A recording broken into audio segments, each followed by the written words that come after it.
હાઈકોર્ટના આદેશ સામે જંતર મંતર પર શ્વાન પ્રેમીઓનો હલ્લાબોલ। નવી દિલ્હીના જંતર મંતર ખાતે શ્વાન પ્રેમીઓએ ફરી એકવાર એકત્ર થઈને શેરી શ્વાનોને હટાવવાના સર્વોચ્ચ અદાલતના આદેશ વિરુદ્ધ ઉગ્ર વિરોધ પ્રદર્શન શરૂ કર્યું છે।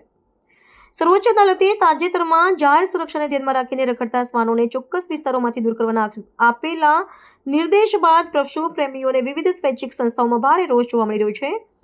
પ્રદર્શનકારીઓ પ્લેકાર્ડ્સ અને સૂત્રોચ્ચાર દ્વારા પ્રાણીઓના અધિકારોના રક્ષણની માંગ કરી રહ્યા છે અને અદાલતમાં નિર્ણયને ક્રૂર ગણાવી રહ્યા છે। વિરોધ પ્રદર્શનમાં સામેલ કાર્યકરોનું કહેવું છે કે શેરી શ્વાનોને તેમના કુદરતી રહેઠાણમાંથી દૂર કરવા એ જીવદયાના સિદ્ધાંતોની વિરુદ્ધ છે।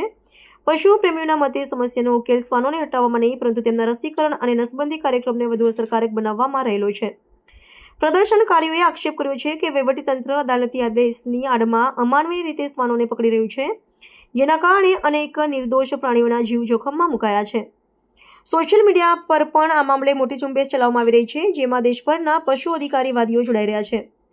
બીજી તરફ સર્વોચ્ચ અદાલતે માનવ સુરક્ષા બંને અકસ્માતોની વધતી સંખ્યાને ધ્યાનમાં રાખીને આદેશ આપ્યો હોવાનું સ્પષ્ટ કર્યું છે। સ્થાનિક રહીશ મંડળો અને નાગરિકોનો એક વર્ગ અદાલતના નિર્ણયને આવકારી રહ્યો છે, કારણ કે રખડતા શ્વાનોના કરડવાના અને હુમલાના કિસ્સાઓ સતત વધી રહ્યા છે।